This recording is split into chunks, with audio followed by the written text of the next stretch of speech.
Amazon, Flipkart, Swiggy और ज़ोमैटो आज online shopping का मतलब बेसिकली यही ऐप बन चुके हैं। लेकिन प्रॉब्लम ये है कि अगर कोई छोटा दुकानदार इनके रूल्स को फॉलो ना करे, तो ऑनलाइन दुनिया में उसकी विजिबिलिटी ऑलमोस्ट खत्म हो जाती है। और इसी प्रॉब्लम को सॉल्व करने के लिए इंडियन गवर्नमेंट लेके आई है ओएनडीसी, एक ऐसा सिस्टम जो फ्यूचर में ऑनलाइन शॉपिंग का यूपीआई बन सकता है।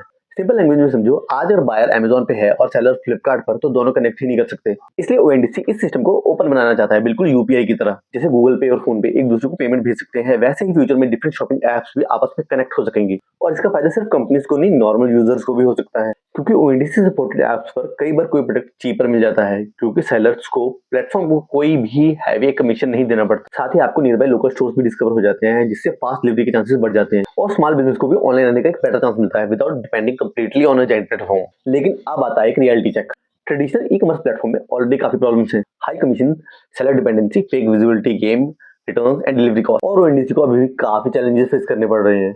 सबसे पहली प्रॉब्लम, इनकंसिस्टेंट डिलीवरी एक्सपीरियंस, क्योंकि ओएनडीसी एक सिंगल ऐप नहीं, इसमें अलग बायर ऐप्स, अलग सेलर ऐप्स और अलग लॉजिस्टिक पार्टनर्स होते हैं। इसी वजह से ट्रैकिंग और कस्टमर सपोर्ट कई बार कंफ्यूजिंग हो जाता है। दूसरी प्रॉब्लम, रिटर्न्स और रिफंड्स। कई बार तो कस्टमर को समझ ही नहीं आता कि प्रॉब्लम किसकी है, बायर की, सेलर की या डिलीवरी पार्टनर की। और तीसरा चैलेंज, स्पीड। आज ब्लिंकिट और ज़ेप्टो जैसी ऐप लोगों को 10 से 15 मिनट डिलीवरी की हैबिट लगा चुके हैं। तो ओएनडीसी को सक्सेसफुल होने के लिए सिर्फ एक ओपन नेटवर्क बनाना इनफ नहीं है, फास्ट और रिलायबल एक्सपीरियंस भी देना होगा। लेकिन ऑनेस्टली बताऊं, यूपीआई भी शुरू में परफेक्ट नहीं था, पर आज उसने इंडिया के पेमेंट सिस्टम को कंप्लीटली चेंज कर दिया है। तो अगर ओएनडीसी अपनी डिलीवरी और कस्टमर एक्सपीरियंस को इंप्रूव कर लेता है, तो हो सकता है कि फ्यूचर में ऑनलाइन शॉपिंग भी परमानेंटली चेंज हो सकती है। और ऐसे ही टेक्नोलॉजी के साथ जुड़े रहने के लिए फॉलो कीजिए हमारा चैनल हॉप टेक।